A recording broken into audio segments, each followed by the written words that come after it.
Hello, I'm Debbie Bell-Hosking for FinextraTV at NextGen Nordics 2026 in Stockholm, and I'm joined by Madalena Cascais Tomé, who is the Chief of Processing and Financial Institutions at Worldline. What are we going to be talking about? We're going to be looking at security and resilience in European payments. So Madalena, a big welcome here to our pop-up studio at the event. Thank you very much for having me, Debbie. It was wonderful being on a panel with you earlier as well.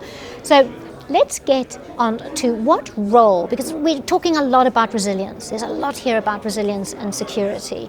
But what role does a multi-rail resilient infrastructure play when it comes to combating financial crime? So it's a great question, and first of all, let's round the taxonomy and what we mean by resilience, because I think it's also important to stress that in Europe we are one of the most resilient payment spaces, I would say, even globally, because we have instant payments at scale now, covering 100% of European citizens, and that infrastructure is a new build infrastructure that coexists with cards rail infrastructure.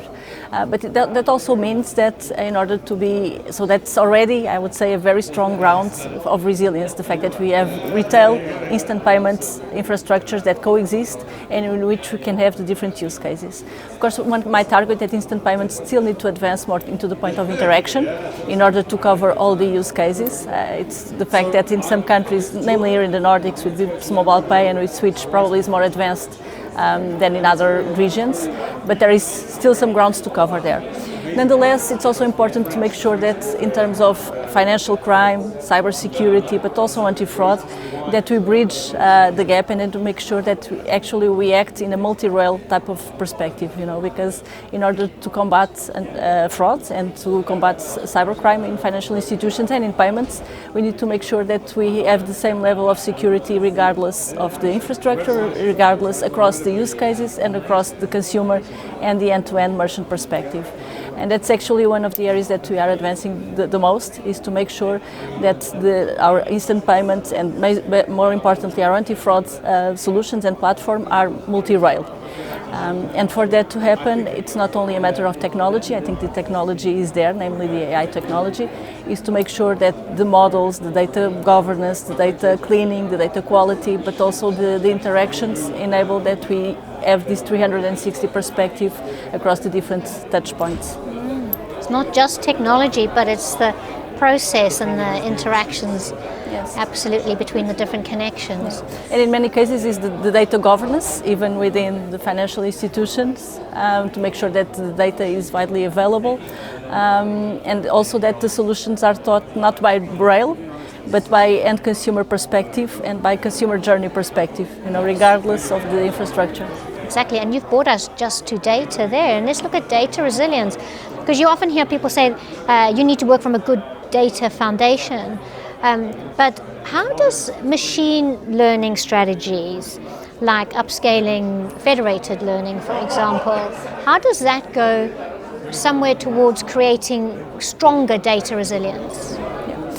It's also a very important discussion. We are always bridging between data privacy and security, but the more and more that we have models and cooperation mechanisms and infrastructures, namely network and infrastructures, where we are able to do exactly that, to develop and evolve modeling, machine learning models at scale, but where we don't need to have every data and all the data in a centralized platform, but more federated across, and including in sovereign infrastructures within Europe, because not only privacy but also sovereignty comes hand in hand with this I would say designee and objective of having sovereign infrastructures while fighting fraud.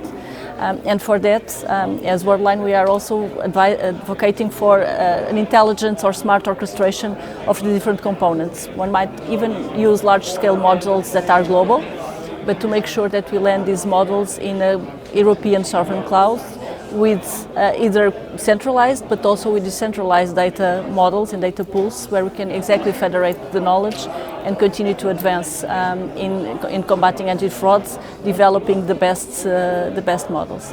And then there is an additional layer on top of the machine learning components and the AI components, which is the end-to-end approach actually to combat fraud, because it's not only how to intercept or how to score the transactions, but also how to evolve, and in some cases even for high risk transactions introduce additional proof points, additional touch points, where we need to confirm the consumer intent and that the transactions are real, and also after, to make sure that it's not only acting on the prevention but also on the recovery on that happens. And we talked a lot about the multi-rail.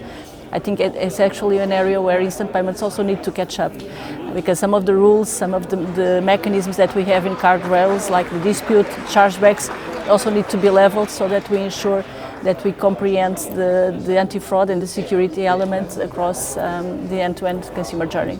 Yeah, so earlier we spoke about the connections, now we're talking about end-to-end. And a phrase you mentioned that I just sort of picked up on was also we need to catch up. So what progress are you currently seeing that will project us into the future? So in order for Europe to continue to advance, I think not only to continue to invest in technology, in talent, I would say it's very important. We'll only be able to continue to advance and to innovate, and especially to catch up in terms of fraud if we have the European talent in the European infrastructure. But more important, I think cooperation, and cooperation amongst the different stakeholders will be increasingly more important. Also, as we advance in agentic payments and autonomous payments, the different elements of the digital value chain will be of the utmost importance, not only to make sure that we have an authenticated consumer, but more importantly that we manage the intent with the dynamics of our behavior and the analytics that we can embed in assessing the scoring. Interesting. And on the panel, of course, you spoke a lot about collaboration as well as a way of moving forward. And before the cameras started rolling, we said that there'll always be lots to talk about when it comes to payments and security. So thank you so much for your insight, which was invaluable on stage and both here in the studio. Thank you. Thank you very much for having me, Debbie. It was a pleasure.